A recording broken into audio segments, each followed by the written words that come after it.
Thanks for choosing us. Now, the Ghana Revenue Authority says it is leaving no stone unturned in ensuring that nightclubs, pubs, cinemas and restaurants do not evade taxes during this Christmas season. According to the enforcement team of the GRA, it will make sure players in the tourism and hospitality sector comply with the revenue laws. This came to light after the enforcement team embarked on a night operation at Spintex, East Legon and Ringway. The following report has more. The night operation, which was led by the enforcement team of the Ghana Revenue Authority First Point of Call, was at Cecil Event Bar and Grill at Ringway Estate. It was revealed that the event center had not been issuing the right VAT invoicing, although the business had been registered. The team then headed to Mango's in East Legon. The restaurant was cited for selective issuance of VAT invoice. The last point of call was at Hangout, a pub at Spintex Road. It was clear that although the business had been registered, they were also cited for invoice infractions. Here is Head of Enforcement Unit GRA, Accra Central, Joseph Annan. This night, we have been to 3 places. The first place we visited is Sizzle Events Bar and Grill. Yes, that is at Ringway Estate. Then from there, we moved to Mango's Restaurant. That is at East Legon. And currently, we are at the Spintex Road at Hangout. Yes. And all these taxpayers are registered, but they are either not issuing the VAT at all or they are doing selective issuance of the invoice. And like we have always said, it's an infraction on the law. And Section 58 of the VAT Act makes it an offense for not issuance of the VAT invoice, non-issuance of the VAT. So currently, it's late. So as we have always been doing, this time around, we are inviting them to the office tomorrow morning for the CID to take their statement.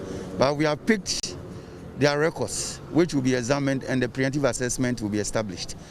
Mr. Annan had this advice for operators in the hospitality industry. The law is for all of us. You may not like the law, but once it's passed, we need to abide by the law. And as the law requires, once you are registered, you must issue the VAT invoice. And if you are not registered, that is even worse. Because when we come to you, what it means is that we are compulsorily going to register you. And that comes with quite a heavy penalty. So please, don't wait for us to come. Well, it is not known where the team will be going next. But make sure when they come knocking at your door, your company is registered and you are issuing the right invoices. For Joy Business, Pius Kojobaka. Now, prices of goods and services are expected to remain high next year, but not up to the levels of this year. This is because inflation in Ghana will average about 20% in 2023. That's the forecast by the Economist Intelligence Unit, EIU. Here's more. Its latest 2023 Africa Outlook report, the Economist Intelligence Unit, EIU, predicted an average rate of inflation of 32% in 2022. This will rank the country 5th on the African continent with the highest inflation rate. EIU pointed out that the annual average consumer price inflation will be in double digits for about 42% of African states this year. Again, elevated price pressures have become problematic for governments, businesses, and households across the continent. Inflation went up by 9.9% to 50.3% in the month of November, according to figures from the Ghana Statistical Service.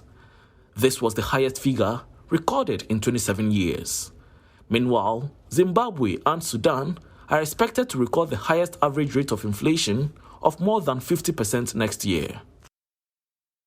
The banking sector now, as investment and fund management firm Databank has announced the closure of its offices effective today and to work remotely following attacks and threats on its staff. A statement issued on Wednesday by the company said it has not been spared the liquidity challenges that have beset the fund management industry owing to the macroeconomic crisis facing the country.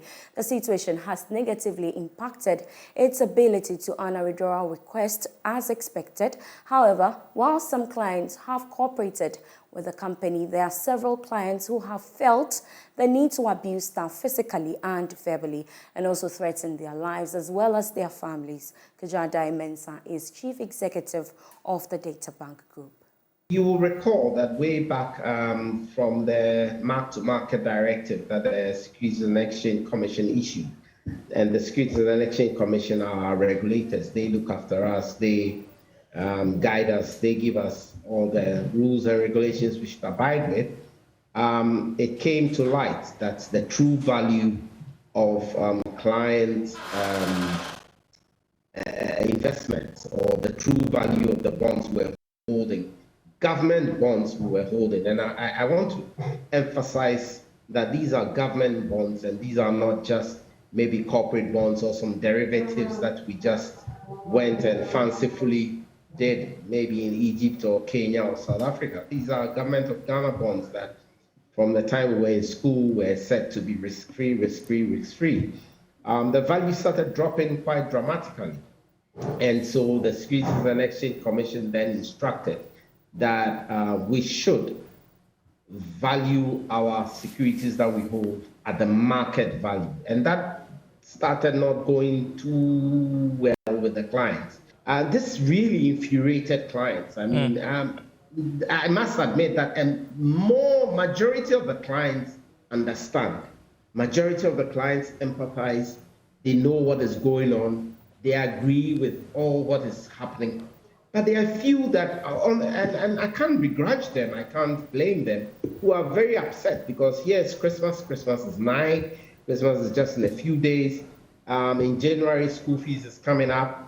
You know, salaries have to be paid, and so much is going on. And I can't blame them for being that upset. But if it will even just take one client out of our 300, 400,000 to take a knife and stab a client and stab a staff or even a fellow client, I didn't think it was prudent. Meanwhile, some aggrieved customers of the bank say they are unhappy about their inability to access their funds, citing the government's debt exchange program as the reason. Speaking to Joy Business, they expressed their disappointment at the decision of management of the bank to close its branches across the country. My husband is dead. I don't have any husband now, and I'm depending on this money. This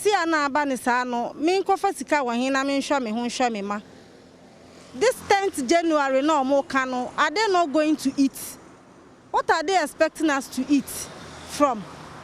And besides, me kuwa free mu makota mami order say me account number. The court has given me an order to come for the details of my late husband's account for it to be processed so I can have money from the mutual fund. Same way, they are not even permitting us to go inside.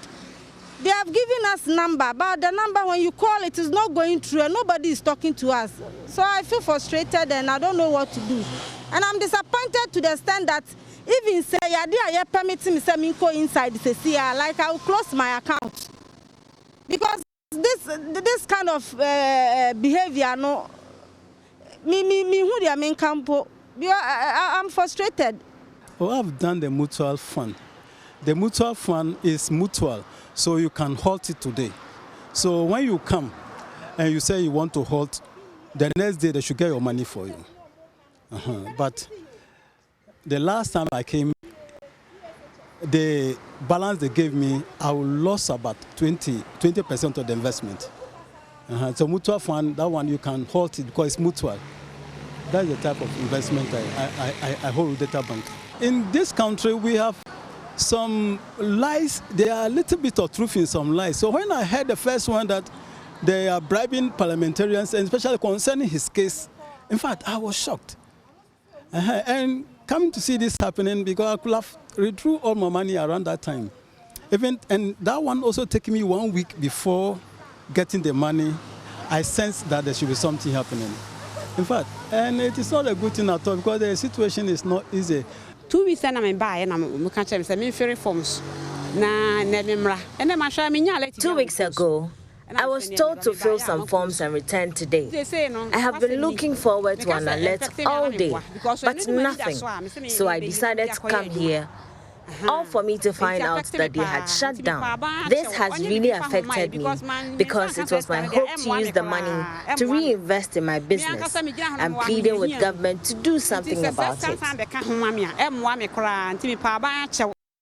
Away from that, market leader Goil has dropped the prices of diesel at the pumps from this morning. The action by Goil comes ahead of the January 1, 2023 date scheduled for most oil marketing firms to review their prices at the pumps. But how would this impact other players, transport fares and the cost of living? George Riafe has more. Goil is today selling a litre of diesel at 15 Ghana cedis 80 pesos from the old price of 16 Ghana cedis 10 pesos. However, the price of petrol has been kept unchanged. Goil says the reduction of the price of diesel should be seen as a Christmas gift to their customers. But some market watchers say the reduction could be described as gains that the oil marketing giant is making from the city's marginal stability against the dollar, as well as improved supply of foreign exchange from the Bank of Ghana for the imports of petroleum products. It could also mean that from January 1, 2023, Goil will go down again on prices at the pumps. This may push other players to also reduce the price of fuel at the pumps. The development could also put pressure on transport operators to reduce transport fares again from next year. This may go a long way to reduce the cost of living in these times, as well as doing business. Some Ghanaians have been complaining about their inability to make purchases for the celebration due to high prices of goods. For some, celebrating Christmas is no longer a priority and they intend to focus on more pressing needs. They spoke to Joy Business. Listen. Usual excitement which accompanies the Christmas season has seen a bit of the downside this year. This development can be attributed to the recent rise and fall of the cedi, which has led to the increase in prices of goods on the market. According to some shoppers, celebrating Christmas is no more a priority due to the current living conditions. For the prices there, people are complaining.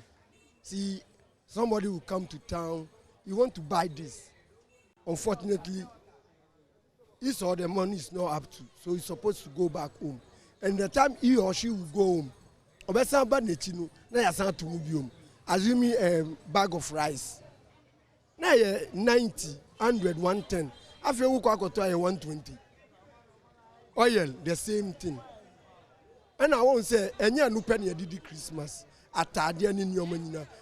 As I'm talking to you now, I'm a father of twins. If I want to buy something, I'm also thinking about January. After Christmas, the kids are going to school. So I can't spend all my money on Christmas. Then January, I'll go back to square one. So I've planned not to enjoy the Christmas. So I'll stay aside because things are too expensive. Some shoppers Joy Business spoke to said they are unable to purchase anything for the festive season due to the incessant increase in prices of goods in the market. They added that they plan to avoid making purchases for the festive season this year to focus on more pressing needs in their families. Right now the things is coming down, but some of the things is not coming down. Right now when I come here to come and buy my daughter's things. But when I buy the things, some of the things are coming down, some of the things are not coming down. I'm selling things. I come and buy the things, some is not down, some is down. Some traders added that patronage of goods has been low and there have been several complaints from customers about the prices of goods. Christmas is approaching. They are coming, but those who are coming have been complaining about the prices. They've been coming to town, but they buy it today and then the next day when they come, the prices have changed. So they complain all around. But we are making small sales. For Joy Business, Jesse Aram Agbapo's report. A $35.9 million market system and resilience program has been launched in the Upper West region aimed at increasing commercialization and profitability of the market actors and strengthening institutional capacity in the agriculture ecosystem. 7 districts in 4 regions in the Northern Belt are to benefit from the program. The program, which is a 5-year project funded by US aid, targets about 200,000 beneficiaries at the close of the program in 2027 and an annual sales of $183 million from the beneficiaries and firms. Joy News' Upper West Regional Correspondent Rafiq Salam reports from WA.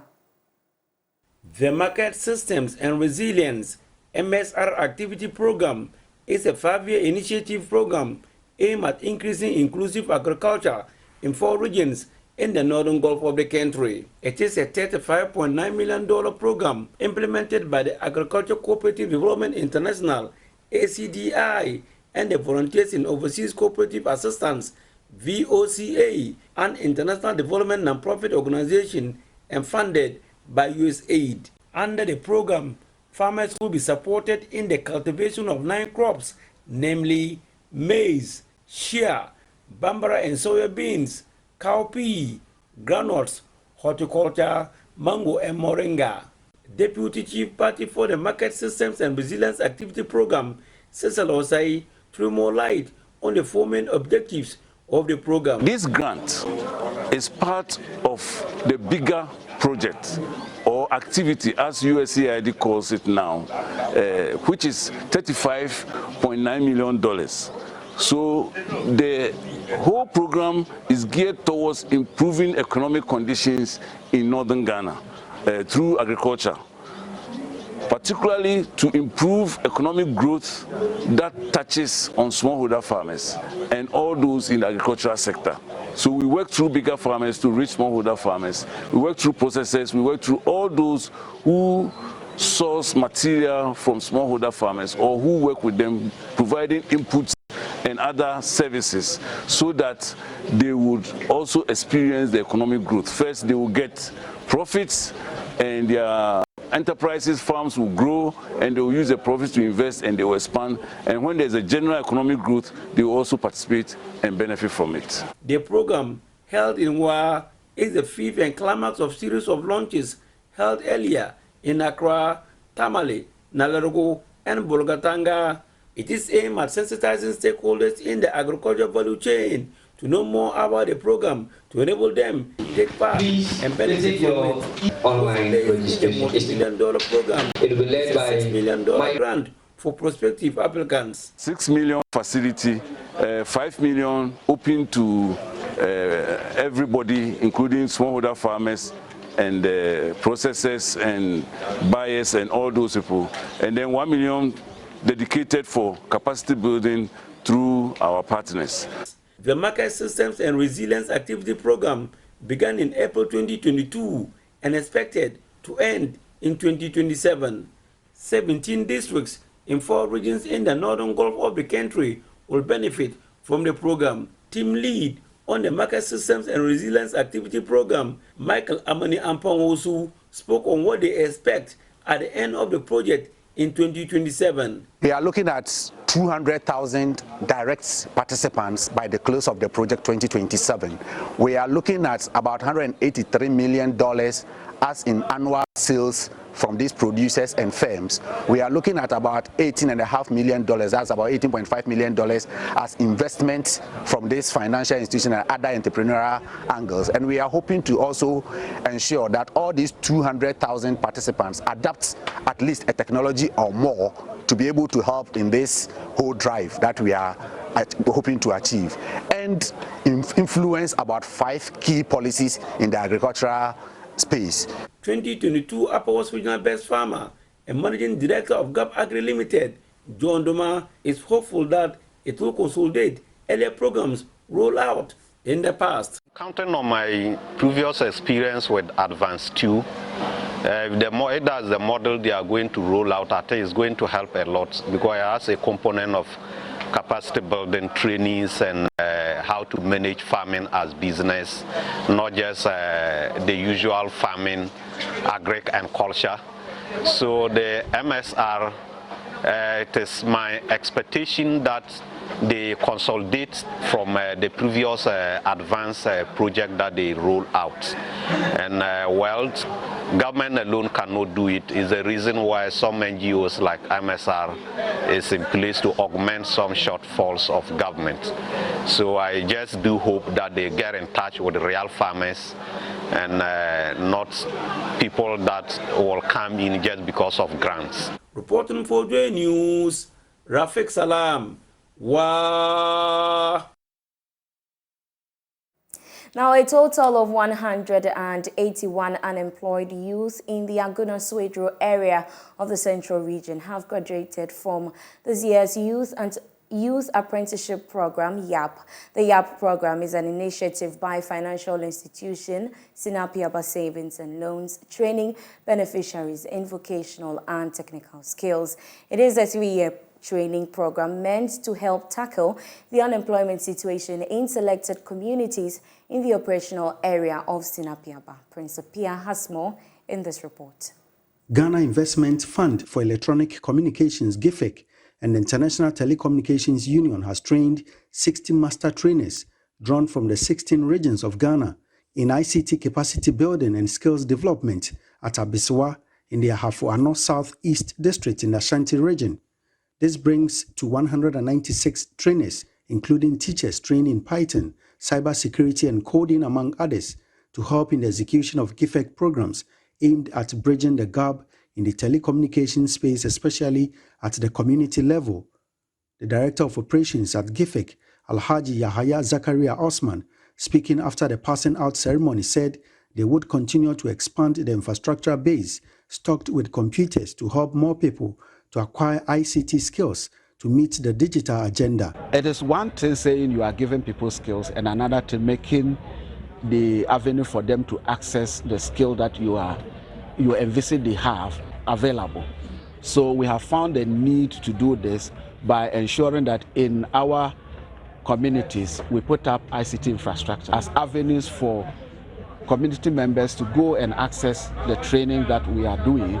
In areas where we don't have the ICT centers, we are using some secondary schools and then basic schools as areas that we have equipped that people can go and then get the training. Even if there is a chief palace and then there's a room there that we can even stock with the computers and use it as a training center, we are all for it. We are desirous of bringing everybody on board the digital agenda. He appealed to community leaders to ensure nothing hinders anyone from acquiring knowledge in ICT, especially children. To ensure that this program is successfully implemented, we want to impress upon the leadership in every community, even parents, to allow their children to take part in this training. Once a child gets to learn how to use a device and how to program, then the children will also serve as ambassadors. Then they can also train their parents. And so there's also a gender gap, and we are appealing to members of the communities to allow everybody to be part of it. Some of the participants spoke about the skills acquired. We learned how to also help the markets. We may use their social media accounts to market their products. And it's an opportunity as a female for me to learn the Python. As we go back to our various communities, the target groups that we are given, we are going to train them on these issues concerning cybersecurity. That is the major one I am taking home. Precious Semevo, Joy Business, Abiswa. And that's how we end business tonight. Thank you so much for your company. For more news, you can log on to myjoyonline.com/business. My name is Beverly Broohm. Have a good evening.